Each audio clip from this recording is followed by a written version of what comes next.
Dacă cumva să află toate astea și o să fie scos fiul împăratului de acolo, trebuie să scapi cu totul de el. Și i-a pus gând rău în ce fel? S-o da pe lângă împărat, împărate, nu-l lăsa în viață, sau cel puțin scoate-i ochii.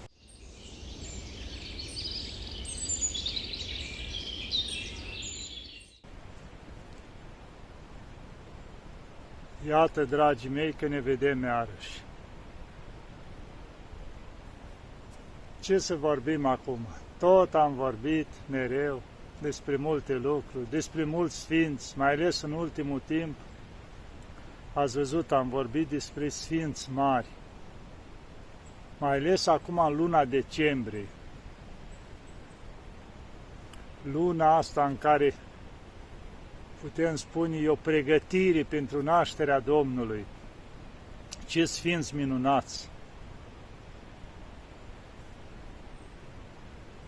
Sfântul Sava cel Sfințit, Sfântul Ioan Damaschin, Sfântul Ierarh Nicolae, Sfânta Mare Muceniță Filoteia, Sfântul Spiridon și mulți alți sfinți minunați. O să încerc câteva lucruri să vă spun despre Sfânta Teofana Împărăteasa, care, dacă nu, sper că am reținut bine, pe 18 acum, luna asta, se prăznuiește. Cine a fost împărăteasa Teofana, ca să ajungă la sfințenie?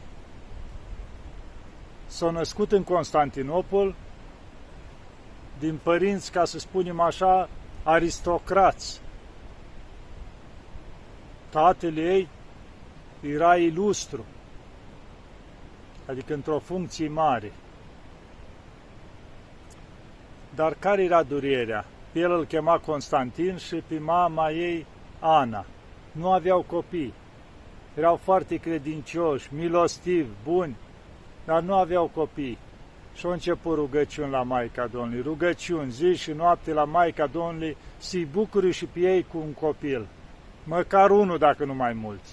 Că anii treceau și au văzut că cumva li se părea că asta era din totdeauna. Familiile care nu aveau copii, li se părea că trăiesc viața în zadar. Că de fapt asta e și scopul vieții, să spunem așa, a familiei. Că atunci nu s-ar mai căsători oamenii. Cum a venit și porunca, creșteți și vă înmulțiți, iar femeia se va mântui prin naștere de fii. Și era o binecuvântare de la Dumnezeu să ai copii. Și este o binecuvântare, chiar dacă alții o înțeleg altfel în timpurile noastre. Și li se pare că e cam multă, s-a înmulțit populația. Că Dumnezeu poate să facă din pământul ăsta să mai încapă vreo 20 de miliarde. Da. Și s-a rugat mult la Maica Domnului până i-a binecuvântat cu o fată. Și i-a pus numele Teofana. O crescut frumos, cu grijă, în credința creștină, permanent la biserică, adică tot ce ținea, era adică crescută frumos. În perioada aceea era împărat Vasilii Macedon, un împărat bun, credincios, cu frică de Dumnezeu, care avea un fiu pe care l-a numit Leon, care mai târziu a primit denumirea de Leon cel Înțelept. Și ajungând la o vârstă, era și el înaintat un pic împăratul, ce-a zis, măi, să-l căsătoresc și să-l pun și pe el aici la împărăție cu mine, cumva să împărățească cu mine, să mai învețe din experiența mea și să rămâi în continuare împărat. Și atunci o căutat în toată împărăția să găsească o fată care ar fi cea mai potrivită pentru el. Și o găsit-o pe cine? Pe Teofana, care într-adevăr avea toate darurile de la Dumnezeu. Bineînțeles, o plăcut și ei, i-o căsătorit, l-a instalat împărat alături de el și împărățeau împreună. Dar aici la împărat, la palatele împărătești, ca întotdeauna, așa, exista unul care se fățărnicea că e mare creștin, dobândise chiar și o funcție prin biserică pe acolo, dar care era maniheu cu credința și era vrăjitor, se ocupa cu vrăjitoria. Și chiar datorită că la împărat îi murise, o mai avut un fiu și a murit mai de tânăr, mai de copil, și era foarte întristat, el cu vrăjile lui l-a adus în chipuire în fața lui, la împărat. Și cumva l-a mânghiat că l-a văzut pe fiul lui și l-a considera ca un sfânt împăratul pe vrăjitorul ăsta. Dar Leon nu-l suporta pe vrăjitor, că fiind înțelept, o priceput că ăla lucrează cu vicleșug, cu tot felul de nebunii. Ăla dându-și seama că ăsta nu-i dădea nici cinste, nici respect, împăratul cel tânăr, pentru că și-o dat seama că se ocupa cu lucruri necurate, a început să-l urască și îi dorea pierzarea. Dar ascundea lucrul ăsta și atunci s-o gândit el, o căuta prilej așa, o să purta frumos cu fiul împăratului și odată apropiindu-se de el îi zice, auzi, zice, tu mergi de multe ori cu tatăl tău la vânătoare în diferite locuri și eu respect mult pe tatăl tău și știu că întotdeauna există și oameni care îi doresc rău. De asta e bine să ai o săbioară la tine, ascunsă frumos aici la cizmă, ascuțită bine cu 2 tăișuri, ca în caz de ceva să-l poți apăra, dar să nu știi nimic lucrul ăsta că tu ai săbioara aceea, să fie ascuns acolo, ca să-l poți apăra. Leon o luat-o de bună, ce-o zis? Mă, nu zice rău. Și-o luat o săbioară aici să aibă în caz de ceva, în afară, că aveau și ei, cum erau la vânătoare, arcuri, săbii, astea așa. După aceea, ce-a făcut vrăjitorul? O prins un moment când era împăratul în dispoziții mai așa, mai bună, să zicem, accepta orice, și printre el s-o dat pe lângă el și printre altele împărate vreau să spun ceva, trebuie să ai mare grijă. De ce să am grijă? Ceva nu-i în regulă. Zice, fiul tău îi pregătit să te omoare, să ia el toată împărăția, să conducă numai el. Și cum fiul meu? Da, fiul tău. Deci are pregătit o săbioară la cizmă, ca atunci când vă duceți la vânătoare și să prindă un moment în care să fiți singuri, vrea să te ucidă. Cercetează și ai să vezi că e adevărat. Bineînțeles, odată când s-a dus la vânătoare, normal că mai fusese, deci deja fiul s-a obișnuit să aibă săbioara aici, că urmărise-și cealaltă, ca să o poarte de mai multe ori cu el. Și odată împăratul oprește când erau în mijlocul pădurii slujitorii și zice, ia căutați-l pe fiul meu la cizmă. Și când l-au căutat, o găsit săbioara. Zice, vrei să mă ucizi? Și el o da să îndreptățească. Nu, că nu pentru asta o am. Nimic. Nu vreau să te mai văd, să te mai aud. Luați-l și închideți-l într-un turn. Și l-a închis în turn și pe el și pe soția lui Teofana, într-un turn întunecos, fără lumină, ca într-o peșteră, numai cu pâine și apă ținuți acolo. Cumva, adică, izolați total. Și atunci, mulțumit vrăjitorul ăsta că și-a atins scopul,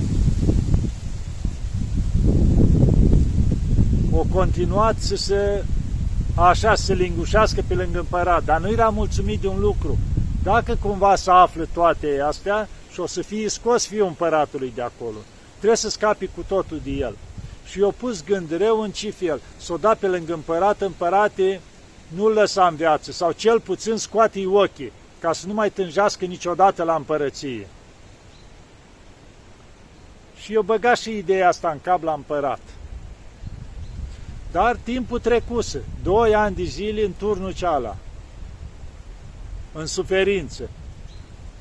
Ei s-a lipise cu totul de Dumnezeu, fiind credincioși, se rugau toată ziua. Duceau ca o viață de puznici în închisoare acolo, numai în rugăciune. Împărăteasa, vă dați seama, era fiul ei, pe care îl iubea foarte mult, știa că e pe nedrept, împăratul nici nu vrea să o asculte și ea tot timpul plângea și se tânguia cu voce tare. Vai, vai, vai, fiul meu Leon, vai, vai, fiul meu Leon. Ei în palatele împărătești aveau și un papagal, care zbura pe acolo și el din salon, în camera împărătesii, în partea aceea, și o auzea pe împărăteasă văitându-se. Și-o învăța și el cuvintele astea și le repeta de multe ori. Ei, odată împăratul i-a adunat pe toți la o masă. Era chiar de Sfântul Ilie, fusese la biserică slujbă și după aia la salonul împărătesc i-a adunat pe boieri, pe cei din conducerea țării, putem spune mai mari, la o masă să-i bucure acolo și pe ei. Și când au pregătit toată mâncarea, când se mănânce, o zbura și papagalul acolo în zonă și a început. Vai, vai, fiul meu Leon! Și tot se repete lucrul ăsta de multe ori. Boierii care știau că Leon cel înțelept închis pe nedrept, își dădeau seama că împăratul fusese, cum se zice, îi sucisă mințile vrăjitorul ăsta, deci nu și-o dat seama de lucrul ăsta, mai ales când au auzit și pasărea, papagalul, repetând lucrurile astea, i-au luat o tristețe, unii din ei au început să plângă, au pus capetele în jos, nu mai vrut nimeni să mănânce. Și împăratul s-a uitat, dar ce aveți? De ce sunteți toți supărați? De ce plângeți? Zice, împărate, dacă și o pasăre care e necuvântătoare să vaită pentru fiul tău închis pe nedrept și ținut acolo în turn, cum să nu ne întristăm noi care suntem oameni și când știm că împăratul nostru, care e os din oasele tale, e închis pe nedrept acolo și chinuit? Și atâta s-a umilit împăratul și a zis, repede aduceți-l încoace. L-a scos, vă dați seama, 2 ani de zile, părul, barba, murdar acolo, l-a spălat, l-a tuns, l-a îmbrăcat în haine împărătești și l-a pus din nou pe tron. Și-a cerut iertare de la el, l-a îmbrățișat și l-a pus. Așa a rânduit Dumnezeu că la scurt timp nu mai trăi mult împăratul, având o vârstă, și a rămas el la împărăție. Și bineînțeles, după ce a rămas el la împărăție, știind cât de rău a făcut pe acolo vrăjitorul ăsta, prima dată a spus, aduceți-l încoace, scoteți-i ochii și exilați-l nu știu unde. Deci tocmai ce și-a dorit el să-i facă fiul împăratului, i s-a întors împotriva lui. De asta spun să avem grijă cum lucrăm în viață, pentru că toate se întorc împotriva noastră. Dacă facem bine, bine o să se întoarcă la noi. Facem rău, rău o să se întoarcă la noi. Să avem grijă, indiferent unde suntem, în ce funcție, să avem grijă cum lucrăm, că toate se întorc împotriva noastră. Da.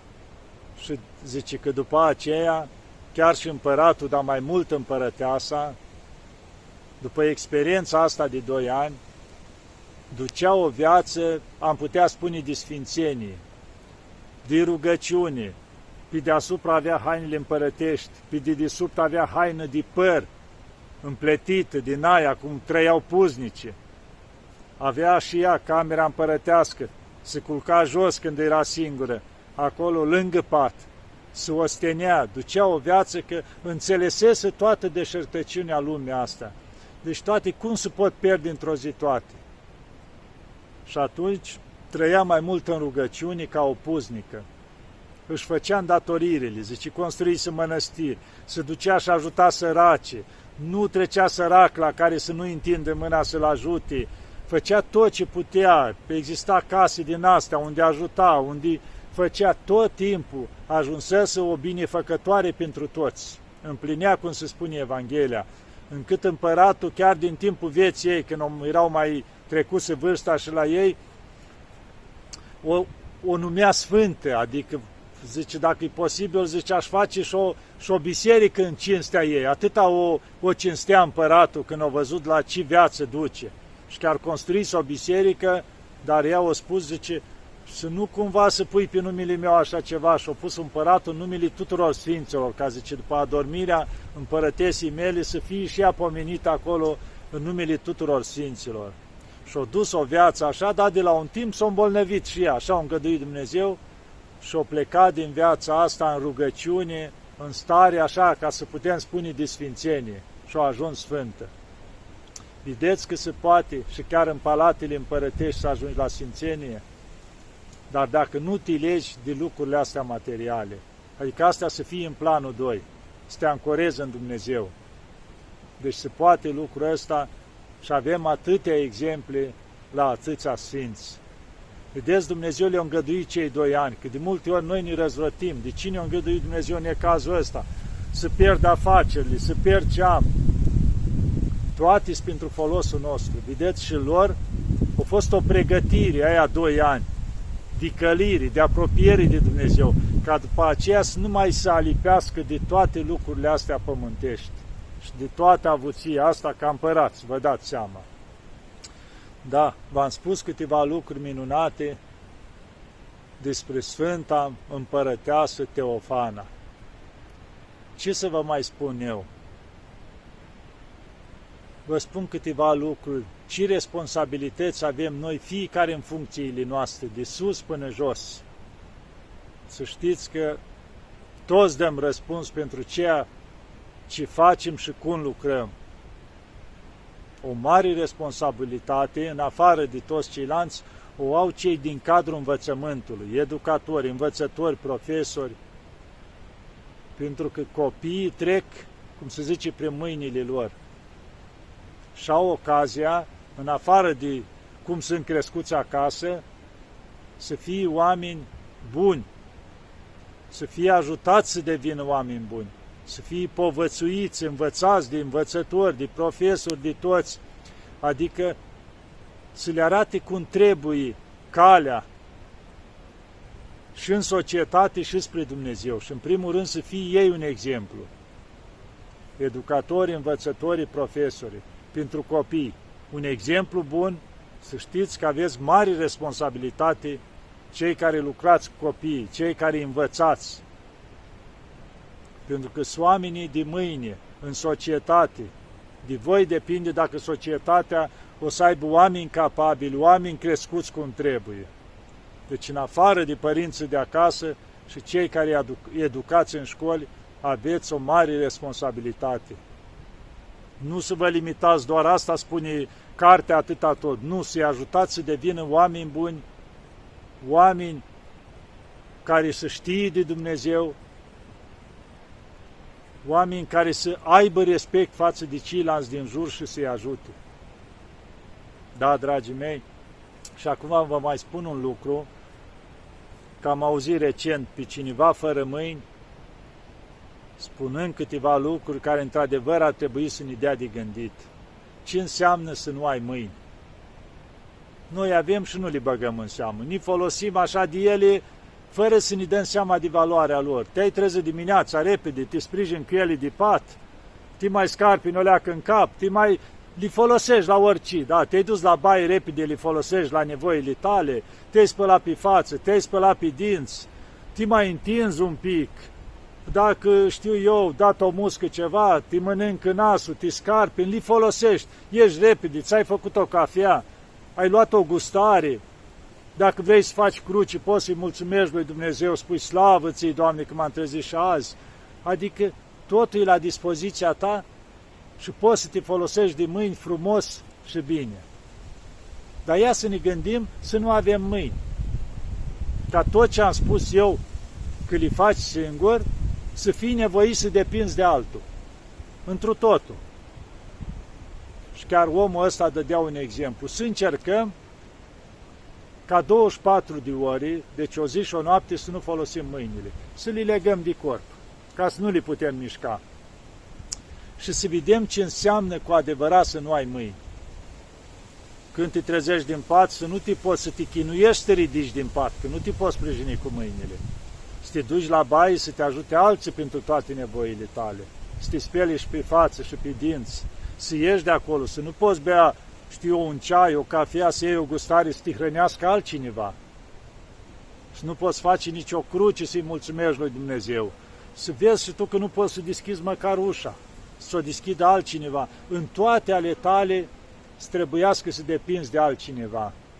Gândiți-vă bine la asta, ce înseamnă lucrul ăsta, cât de bogați suntem noi că avem mâini, că avem picioare, că avem ochi, urechi, le putem folosi și de multe ori cârtim, că nu avem ceea, că mașina nu-i bună, că, știu eu, casa e prea mică, că nu avem bani suficienți. Dar avem sănătate, avem tot ce ne trebuie. Noi nu ne dăm seama cât de valoroase sunt lucrurile astea. Sau un om paralizat la pat, care nu se poate mișca. Cine ar da omul ăla să poată să aibă ce avem noi? Nu l-ar mai interesa nimic, ar dormi și pe pământul gol, și disculț ar umbla, și n-ar mai conta nimic, doar să poate să bucure și el, să alerge, să folosească de mâini, să muncească, ar munci cu mâinile pământul, numai să le folosească. Ar porci, ar scrie, ar învăța, ar face, ar munci, ar îmbrățișa, ar slăvi pe Dumnezeu, ar face cruce și ar mulțumi. Omul care nu are ce avem noi. Deci vă dați seama cât de bogați suntem? Să nu uităm să apreciem lucrul ăsta și să-i mulțumim lui Dumnezeu în fiecare zi pentru lucrurile astea care ni le-au dat în dar și le avem. Nu ne-a costat nimic, ni le-a dat Dumnezeu, ne-am născut cu ele. Și să nu cârtim niciodată, că suntem într-adevăr bogați.